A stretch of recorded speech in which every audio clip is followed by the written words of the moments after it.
குற்றப்பத்திரிகையில காவல்துறை ஆய்வாளரோட கையெழுத்த போலியா பதிவு செய்து சிறப்பு எஸ்ஐக்கு நீதிமன்ற அவமதிப்பு வழக்குல 3 மாதங்கள் சிறை தண்டனை விதித்து சென்னை உயர்நீதிமன்றம் உத்தரவிட்டிருக்கு. ஐக்கிய அரபு நாடுகள்ல பணிபுரியும் திருவாரூரை சேர்ந்த பன்னீர்செல்வம் பிரதீபன் என்பவர் குடும்ப பிரச்சனை தொடர்பா தனக்கு எதிராக பதிவு செய்யப்பட்ட வழக்கை ரத்து செய்ய கோரி சென்னை உயர்நீதிமன்றத்துல கடந்த 2023ஆம் ஆண்டு வழக்கு தொடர்ந்தாரு. இதனை விசாரித்த உயர்நீதிமன்றம் வழக்கோட விசாரணைக்கு இடைக்கால தடை விதித்து உத்தரவிட்டது. ஆனாலுமே நீதிமன்ற உத்தரவை மீறி விசாரணை நீதிமன்றத்துல வலங்கைமான் போலீசார் குற்றப்பத்திரிகை தாக்கல் செய்ததோடு பன்னீர்செல்வம் பிரதீபனுக்கு எதிராக லுக் அவுட் நோட்டீஸும் பிறப்பித்தாங்க.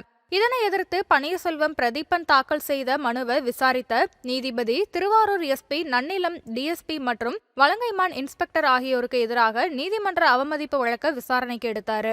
இந்த வழக்குல நீதிமன்றத்துல நேர்ல ஆஜரான எஸ்பி கருண் காரத் இந்த விவகாரம் குறித்த விசாரணையின் போது வலங்கைமான் காவல் நிலைய இன்ஸ்பெக்டராக இருந்த ரங்கராஜன் கடந்த 2023 நவம்பர் மாதம் இடமாற்றம் செய்யப்பட்டாரு அப்படிங்கறதை சுட்டிக்காட்டினாரு.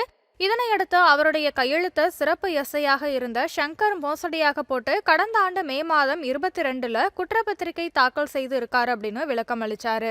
இதை பதிவு செய்து கொண்ட நீதிபதி சிறப்பு எஸ்ஐ சங்கரை நீதிமன்ற அவமதிப்பு வழக்குல எதிர் மனுதாரராக சேர்த்து உத்தரவிட்டிருந்தாரு.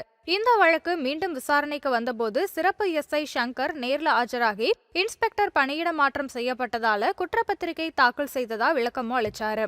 இதை கேட்ட நீதிபதி குற்றப்பத்திரிகையில இன்ஸ்பெக்டரோட கையெழுத்தை ஏன் போடணும் அப்படின்னும் உங்களுடைய கையெழுத்தை தானே போட்டிருக்கணும் அப்படின்னும் சொன்னாரு.